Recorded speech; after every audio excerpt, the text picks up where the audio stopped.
Salut les amis, on se retrouve cette fois-ci pour la vidéo complète de la pêche au brochet dans les polders.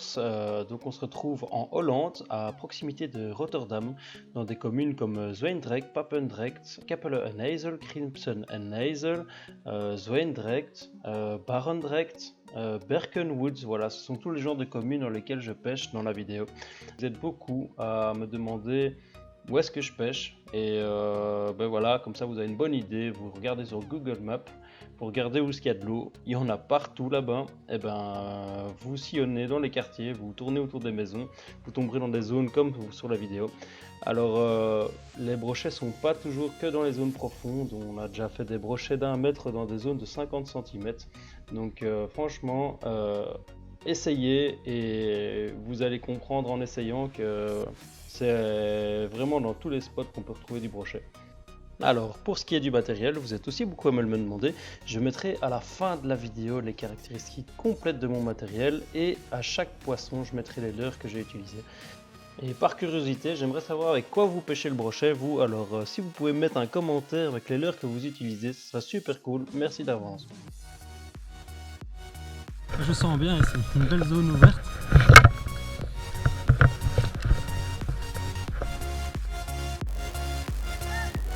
Ah ouais, premier. Si putain il est beau. Wouhou. Ouais, attends parce qu'elle a accroché. Je devrais le griller.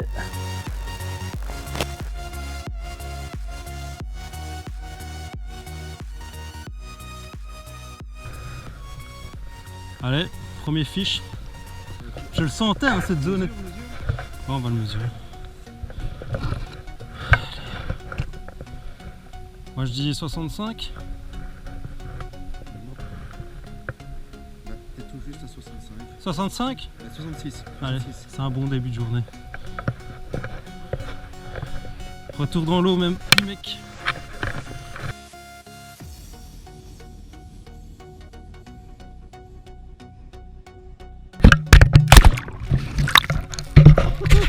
La GoPro qui a volé dans l'eau quoi.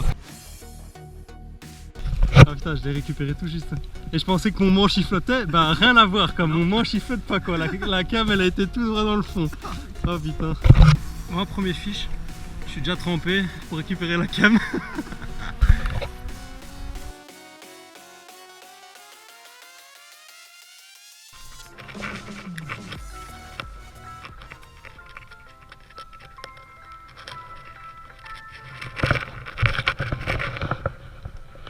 Je suis à la pêche quoi, me faites pas chier. Oui. Ouh. Je viens d'avoir un suivi. Je sais pas si j'ai fait fuir un poisson ou si c'était une attaque dessus, mais c'est plus une. J'ai perdu une botte dans l'histoire. Juste ici, j'ai balancé comme ça. Et j'ai ramené 2-3 coups et j'ai eu une sorte d'attaque, mais j'ai rien senti sur la canne, donc c'est peut-être que j'ai effrayé quelque chose. Ouais, je me demande si c'était pas une perche. J'ai pas bien vu parce que je regardais pas. C'est peut-être une perche.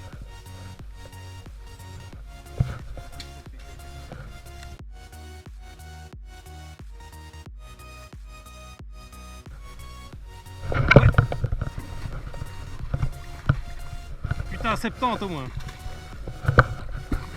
Wouh, ça se défend bien, ça se défend bien. Sur le pont, hein. Tu vois, regarde. Il y en a encore un, il chasse. Bon. Vas-y, JB, attaque.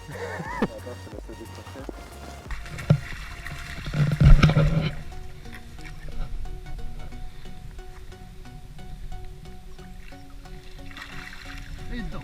Yes. Deuxième. Sous le pont, hein. 67, on va dire 70 parce qu'il il est courbé. 70.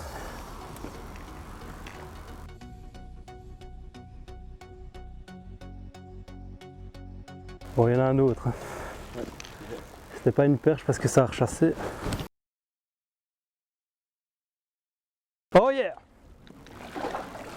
Il a gobé direct. Je savais que JP il allait l'avoir. J'ai vu ces petites bulles. Il a raté leur soupe quand même, hein. Il est prêt à te couper là. Hein.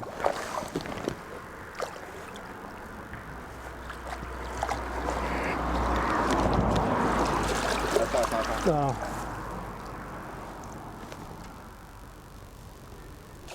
Il est dedans. Oh putain, il est gros.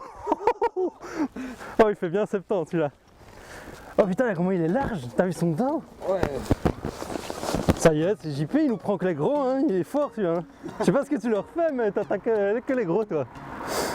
Mesure, tranquille à plat. 76. Yes, 76. Et un brochet naturel de 76. Yeah.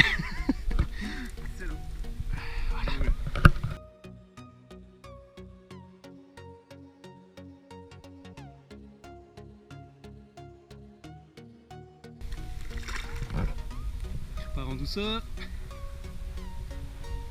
Énorme chasse. Où ça? Là, il y a la balle de foot. Ah, je te filme, vas-y.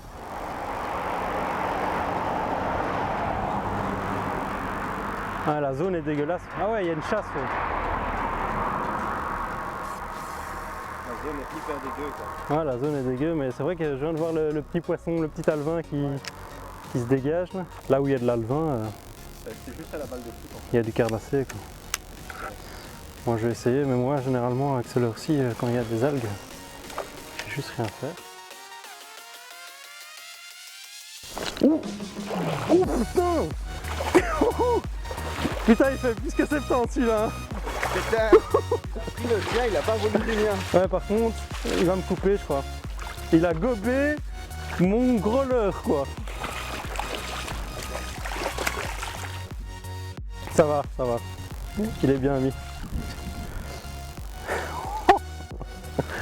Tu veux dire? T'as la taille du bazar, quoi. Ah, t'as plein fait. Exage. Exage. Il est hyper lourd. Il est hyper lourd. Alors, vos impressions, monsieur Landry? Super, super. Regarde-moi cette gueule. Ah, tout en sang, mais Ouais, il est magnifique. c'est parce qu'il m'a coffré le leurre, quoi. Ah ouais. Putain, Et- mon leurre, et quelle leurre. Et quelle leurre. On va Il- mesurer ça. 83 GG. 83 cm, celui-là. Quel dommage. Une si belle bête. Mais on t'aura l'année prochaine. Ou la semaine prochaine. Dans les crânes. Ouais. Et on repart direct pépère. Yes. Mucus. Yeah. Bon, moi je vais passer sur un Westin. On va voir si. J'espère qu'il plonge pas trop. C'est un intermédiaire. Il n'y a pas beaucoup de fond. Et il pleut. Bon, est-ce que la pêche du brochet sous la pluie, ça marche bien? Oh oui, ça marche. Sur le Westin. Et j'étais justement en train de me demander si ça marchait, la pêche du brochet sous la pluie, mais ça marche. C'est un petit. Il est dedans. Bon, 4-1, 4-1. Putain. T'as mis une branlée, hein. Bah, c'est. On va décoffrer un Westin, mon gars. Ah, quand même. 67 tendus. T'es tendu ou pas tendu? Un vrai pêcheur.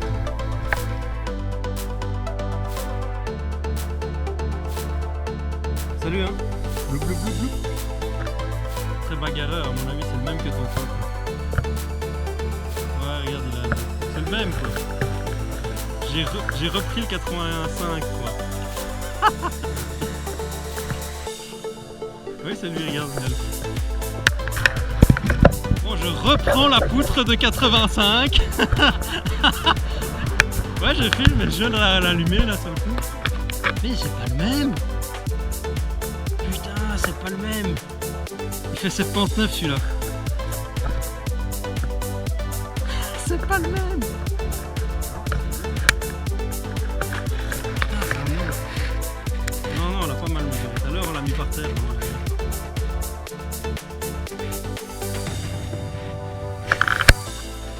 J'ai pris le mâle et la femelle quoi.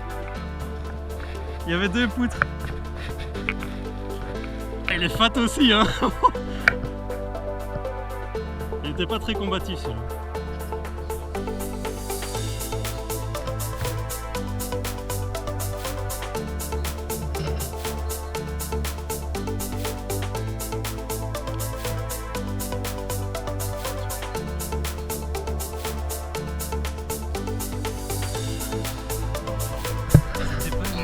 C'était pas le même. Moi je pensais avoir pris 2 fois le même, mais non. Celui-là il faisait 79. Allez, un chippé, allez hein.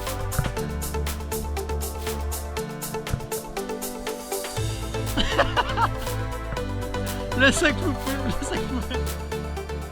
Bon voilà, on se retrouve pour la présentation du matériel. Alors on va commencer par les leurres. J'en ai pas mal, je les ai triés en 2 catégories. D'abord, ici, toute la rangée, ce sont des swim baits, et ici, toute la rangée, ça va être des jerk baits. Alors, on va commencer de tout en bas. Alors ici, c'est un leurre qui vient du marché chinois. Je ne l'ai pas encore essayé, on le verra plus tard. Alors, celui-ci, c'est le Gunky, il fait 15,5 cm. Il est normalement muni d'une bavette que j'ai perdue en action de pêche, en le tapant dans un pont, le pauvre. J'ai reçu comme information qu'en plaçant du plomb ici à la base des hameçons, ça le rendait coulant et plus flottant, et donc il y avait toujours possibilité de l'utiliser sans cette bavette.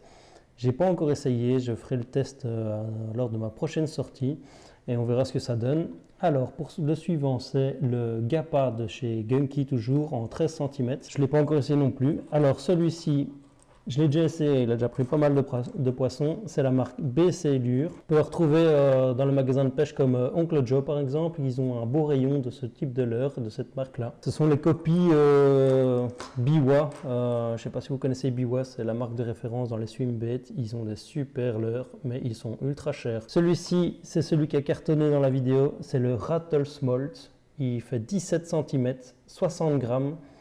Et c'est le coloris Smolt, mais par contre, vous ne le trouverez plus en magasin parce que c'est de la marque Savage, mais il n'est plus produit. Alors, ceux-ci, c'est Savage aussi. Les deux là, ce sont des 4Play, c'est le modèle Liplure. Ils font 19 cm, 52 grammes. Il y a 2 coloris. Celui-ci, c'est le Silver, le Dirty Silver. Et celui-ci, c'est le Golden Ambulance. Ça, c'est vraiment des swim baits qui cartonnent tout. En 19 cm, c'est une super belle taille pour le brochet, pour les gros brochets. Donc si vous cherchez un leurre, vous commencez dans la pêche du brochet, vous ne savez pas trop quoi utiliser, ça c'est vraiment le leurre, il est facile à animer. Il a pris du poisson dans beaucoup de cas. Il suffit de le lancer, de le ramener, ça prend du poisson. Après, vous pouvez donner des petits coups de jerk pour pouvoir... en fait, le leurre, lors d'un petit coup de sillon, d'un coup de jerk, il va de lui-même se retourner dans l'eau. Et ça va faire une action où le brochet, s'il est en mode suiveur, il va attaquer à ce moment-là parce que le poisson va se retourner, enfin le leurre va se retourner vers le brochet et ça, il n'aime pas trop. Donc voilà, ça peut déclencher des attaques si on met des coups de sillon, mais bon, il ne faut pas en mettre de trop non plus, il faut en mettre un de temps en temps. Après, je sais qu'il y en a qui l'animent en mettant plein de petits coups, et alors ça lui donne une nage d'un poisson malade qui vacille de gauche à droite dans des mouvements saccadés. Ça peut être une bonne solution aussi, mais moi je préfère le lancer ramener avec de temps en temps un coup de sillon pour le retourner. Alors ça, c'est Savage aussi, c'est le Shine Glider. Il fait 18 cm, il pèse 65 grammes, c'est une nouveauté 2016 chez Savage. Et c'est le leurre que je vais utiliser lors de ma prochaine session de pêche au brochet. Et donc si ça cartonne, il y aura une vidéo, je vous mettrai le leurre en action de pêche et tous les brochets que je prendrai avec. Donc si vous êtes intéressé de savoir si ce leurre il cartonne, c'est le coloris perche et vous pourrez le retrouver dans ma prochaine vidéo. Alors on va passer pour les jerkbaits. Ça c'est Savage, c'est le modèle Deviator Jerkbait en coloris Green Silver. Il fait 18 cm je pense, non il fait 16 cm et 68 grammes, donc c'est un des plus lourds leurres que j'ai. Celui-ci il faut l'animer soi-même, donc il faut lui donner des petits coups de sillon. En fait dans les jerkbaits il y a deux types. Il y a ceux qui s'animent d'eux-mêmes et il y a ceux qu'il faut animer soi-même. Ceux qui s'animent d'eux-mêmes, il suffit de les lancer, les ramener, ils vont osciller de gauche à droite. Pour les autres, c'est à soi-même de les animer, c'est-à-dire qu'il faut donner des coups de sillon à intervalles réguliers et il va aller de gauche à droite. Donc voilà, ça c'est le genre de modèle qu'il faut animer soi-même. On va passer à un autre, celui-ci c'est le Buster Jerk. Alors le Buster Jerk il vient de Strike Pro, c'est la marque Strike Pro, c'est aussi un jerk qu'il faut animer soi-même, il faudra lui donner des coups de sillon. Pareil pour celui-ci, c'est un Spro, il fait 12,8 cm et 46 grammes. C'est la même chose, il faut l'animer, il est flottant en plus celui-là, donc il faut donner un coup de sillon assez puissant pour le faire plonger. Et puis une fois qu'il est sous l'eau, il faut l'animer avec des mouvements saccadés. Mais l'entièreté des jerkbaits, c'est toujours les mêmes procédés, quoi. Il faut donner des actions saccadées. Parfois, il faut donner des actions saccadées plus puissantes pour le faire plonger au début. C'est le cas de celui-ci. C'est un coloris Fire Tiger ou perche, je sais pas trop. Enfin, ça n'a pas trop d'importance. Si ça vous intéresse, vous pouvez retrouver dans le catalogue tous les modèles. Alors, celui-ci, c'est un Savagir. C'est le modèle Freestyler Jerkbait. Il est super dur à animer, d'ailleurs j'arrive pas à l'animer celui-là, j'ai pas encore trouvé le truc pour bien l'animer et j'ai pas encore pris de poisson avec, mais il fait 46 cm. Alors celui-ci c'est de chez Ilex, c'est un super bowler, c'est le Dexter Jerk, il fait 12 cm, il est super lourd, je sais pas combien il fait, il doit faire au moins 50 grammes, j'ai pas les caractéristiques de celui-là. Le coloris, ben, c'est un coloris flashy orange et jaune, ça peut bien plaire. J'ai pas encore pris de brochet avec, mais bon voilà, je compte faire aussi une vidéo avec celui-là. Donc vous pourrez le retrouver sur ma chaîne. Si vous cherchez vraiment des infos comme ça sur des leurres, vous pouvez vous abonner. Il y aura pas mal de tests de leurres cette année. Alors on passe au suivant, c'est le Westin intermédiaire 53 grammes. Il doit faire 14 cm je pense, 14 ou 15 cm. C'est un bowler, celui-là il s'anime tout seul, mais là moi je conseille vraiment de les lancer, de les ramener et à la limite de donner un coup de sillon de temps en temps, ça peut déclencher une attaque, surtout si vous avez un suivi.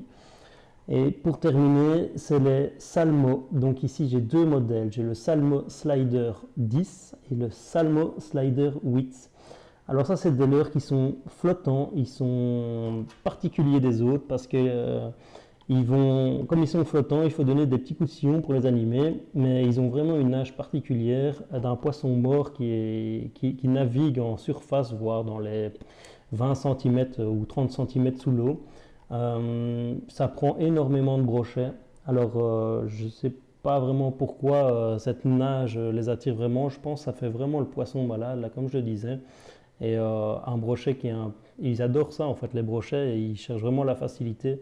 Ils vont vraiment aller chercher les leurres, en tout cas ou les leurres ou les poissons, pour se nourrir, qui sont malades. Ce sont des proies faciles et ça leur représente une bonne dose d'énergie pour un poisson qui est facile à manger, en tout cas à attraper.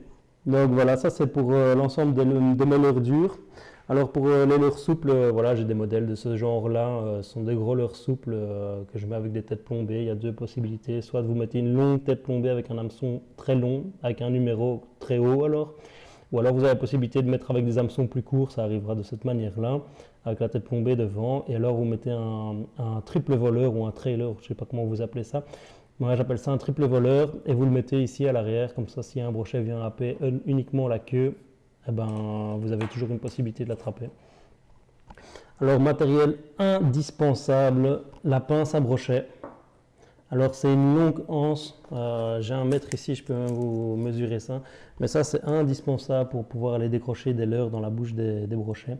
Alors ici elle fait, il y a la partie métallique, elle fait déjà 12 cm, donc là où vous avez votre main par rapport à là où vous allez décrocher le leurre, il y a 12 cm. Ça permet d'aller chercher un leurre qui est coffré dans la gueule d'un brochet. Franchement, ne mettez pas vos mains là-dedans. Vous allez finir à l'hôpital et ça va vous bousiller votre journée de pêche, voire votre mois de pêche, parce qu'il y en a certains qui sont retrouvés avec des mains coupées dans tous les sens et qui n'ont plus pu pêcher pendant des mois entiers. Je ne vous le conseille pas. Donc voilà, achetez ça, ça coûte 10 voire 15 € la pince, mais c'est un indispensable pour la pêche au brochet. Vous pouvez aussi aller la retrouver dans des magasins de matériel comme des bricots ou des choses comme ça, mais Ça va vous coûter peut-être un peu moins cher, mais je vous conseille d'aller chercher vraiment une spécifique pour brochet. Je ne sais pas si on le voit bien, mais il y a un petit morceau supplémentaire là, et ça permet lorsqu'on attrape l'hameçon de pouvoir le garder et de tirer fermement dessus. Alors voilà, ça c'est l'indispensable matériel. Moi j'ai aussi des sacoches, c'est un sac à dos avec des sacoches. Ça me permet d'avoir mon matériel à portée de main. Voilà, par exemple, j'ai un mètre, je l'ai toujours avec moi. Ben, je le mets dans ma poche là, j'ai une paire de ciseaux ici qui coupe la tresse, etc. Elle est attachée avec un cordon, ça m'évite de perdre mon matériel dans l'eau, c'est toujours intéressant. Et puis dernière chose, ben, c'est ma canne. Alors ma canne c'est quoi? C'est une canne casting, moi je conseille vivement le casting. Pourquoi? Parce que le casting ça permet de lancer, de ramener, je ne vais pas dire plus rapidement, mais au moment où vous ramenez votre fil, ben, vous pouvez relancer plus rapidement, donc vous pouvez prospecter plus d'eau en un intervalle calculé. Celle-ci c'est une Gunki Yama, c'est une Saburo Yama. Elle fait 30 à 80 grammes. Je conseille vachement cette gamme, cette puissance de canne, parce que 30 à 80 grammes, ça me permet d'utiliser tous les leurres que je viens de vous montrer ici. Le plus lourd, il faisait 68 grammes. Et donc, je sais qu'avec cette canne-là, je suis tout le temps dans la bonne catégorie de puissance. Maintenant, le plus petit leurre que j'utilise, c'est celui-ci. C'est vraiment pour aller chercher des brochets qui sont... donc, c'est le Salmo 8. Hein. Le Salmo 8, il doit peser peut-être 15 grammes. Donc là, je suis en sous-poids. Mais le fait de ne pas prendre une canne qui fait de 50 à 200 grammes, ça me permet encore d'animer des leurres qui sont petits et qui font 15 grammes, 15-20 grammes, quoi. Donc voilà, ça c'est vraiment la puissance de canne que je considère la meilleure pour aller à la pêche au brochet. Alors dessus j'ai un moulinet Shimano Corvalus. Voilà, vous pouvez mettre n'importe lequel. C'est une réserve de fil. Au plus vous montez dans les gammes, au moins vous allez avoir des problèmes de blocage et de frottement à la sortie de la tresse. Mais toutes les moulinets sont bons. Pour les cannes, c'est la même chose. Tant que vous prenez entre, je veux dire, 20 et 80 grammes, vous êtes dans le bon. Une bonne canne pour jerker, donc les swingbaits, ça n'a pas trop d'intérêt parce qu'on va les lancer, les ramener, de temps en temps donner un petit coup de sillon. Mais pour les jerkbaits, comme on donne des petits coups de sillon à intervalles réguliers, on a vraiment besoin d'une canne avec une action que je vais dire de super raide. Ça va permettre de pouvoir donner des coups de sillon sans que la canne les absorbe de trop. Et donc, pas besoin de monter non plus dans des gammes de prix incroyables. Il y a des cannes qui sont à 100 €, voire moins, et qui ont des actions très dures et raides. Bon, elles n'ont aucune résonance, mais ça n'a pas beaucoup d'importance pour ce genre de pêche. Donc, je ne vous conseille pas de mettre tout votre argent dans une canne casting et un moulinet casting pour aller au brochet. Prenez des choses, je ne vais pas dire bas de gamme non plus, mais entre mi-gamme, ça convient généralement. Ici, c'est déjà une canne d'assez bonne qualité, il n'y a pas besoin de ça, quoi. Alors, au niveau du moulinet, ici c'est équipé de tresses de 35 centièmes. C'est bien, c'est même un peu gros. Moi, si je peux vous conseiller entre 25 et 30, je pense que c'est le bon compromis. Donc, il n'y aura pas trop de frottement, vous pouvez lancer vos leurres avec une facilité. Et ben, c'est assez résistant quand même pour résister aux plus gros brochets que vous pouvez trouver. Alors, entre la tresse et le leurre, moi je viens mettre quand même du fluoro. Alors ici c'est du 100% fluorocarbone et c'est du 70 de diamètre, 70 centièmes. Il y a une résistance de 32,4 kg, donc il faut déjà y aller si vous arrivez à casser votre bas de ligne.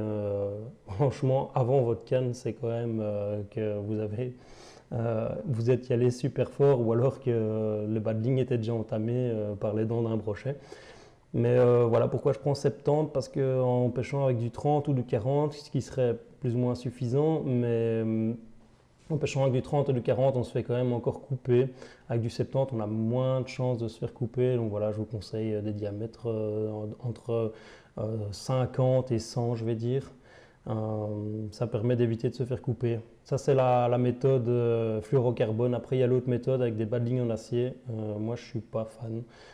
J'aime encore la discrétion. Je préfère pêcher en fluorocarbone. Et je vous le conseille aussi. Et pour terminer, je vais vous faire un petit montage, donc je vais vous expliquer comment je relie ma tresse à mon fluorocarbone et comment je relie mes leurres à mon fluorocarbone. Donc voilà, on se retrouve pour le nœud. J'ai ici la tresse, ici mon fluorocarbone. Alors le nœud que je vais faire, ça s'appelle le nœud du pêcheur, comme par hasard. Alors comment ça marche? Il faut mettre les deux parties l'une à côté de l'autre. Je vais commencer avec le fluorocarbone, je fais une boucle, voilà, tout en tenant la tresse avec le même doigt. Je vais passer 3 fois avec le fluorocarbone dans la boucle que j'ai créée. Voilà. J'ai fait 3 fois. Je vais serrer. J'humidifie évidemment. Je vais l'aider à se refermer correctement. Donc voilà, j'ai fait mon nœud d'un côté. Je vais faire la même chose de l'autre côté. Donc je retourne mon montage parce que j'ai l'habitude de le faire dans ce sens-là. Donc je crée une boucle. Dans ce cas-ci, je vais laisser pas mal de mou derrière. Parce que je vais devoir passer plusieurs fois. Bien plus de fois que 3.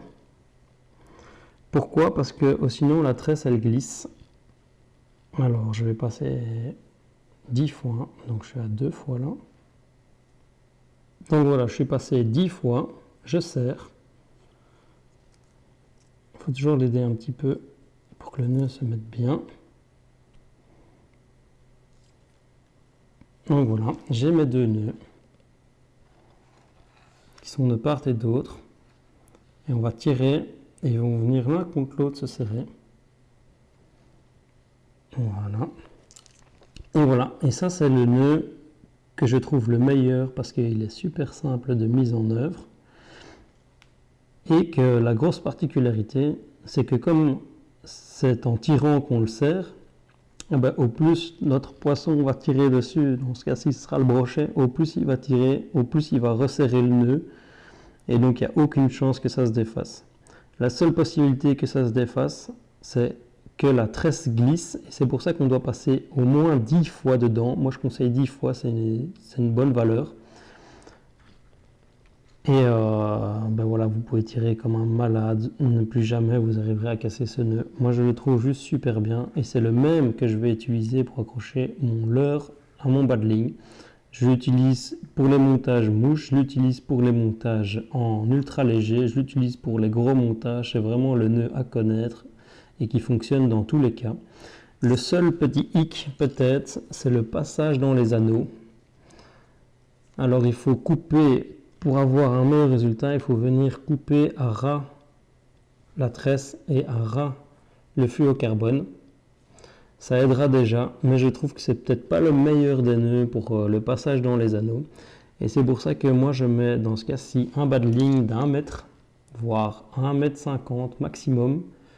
Et comme ça j'ai pas de problème et généralement mon nœud se retrouve en dehors de mes anneaux. Et quand je lance, j'ai pas de souci.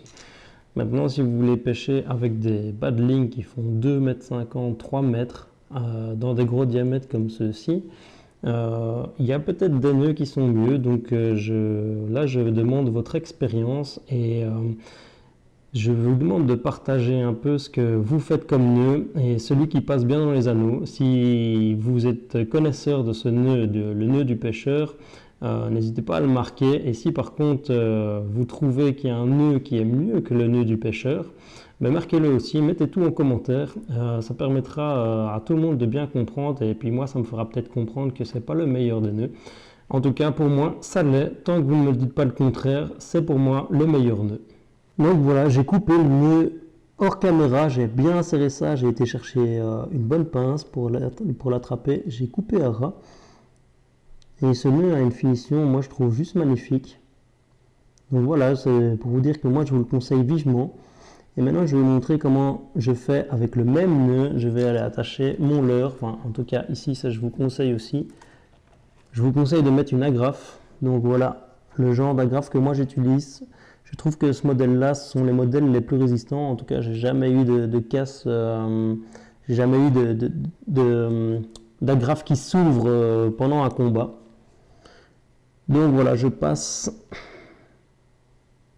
le fil dedans.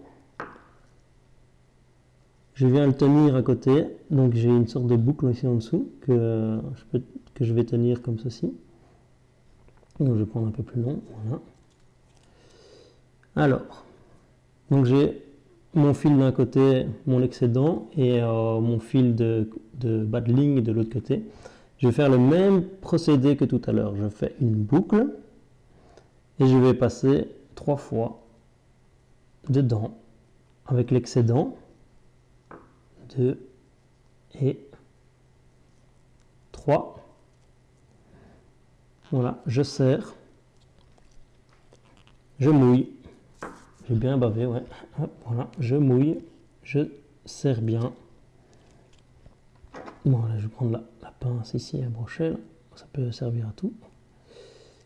Et je tire bien. Voilà, je serre bien ça. Une fois que mon nœud est serré, c'est le même principe. Donc tout à l'heure, j'avais coulissé l'un sur l'autre. Ben, ici, je vais juste coulisser le nœud contre l'agrafe. Donc je mouille un peu. Et je vais venir faire coulisser. Hop, voilà. Jusque quand il est là. Hop. Donc là, ça va être la même chose. Au plus le poisson va tirer, au plus ça va se serrer. Donc je vais juste encore un petit peu serrer pour vous montrer le rendu final. Donc voilà, là j'ai bien serré. Je vais venir couper à ras.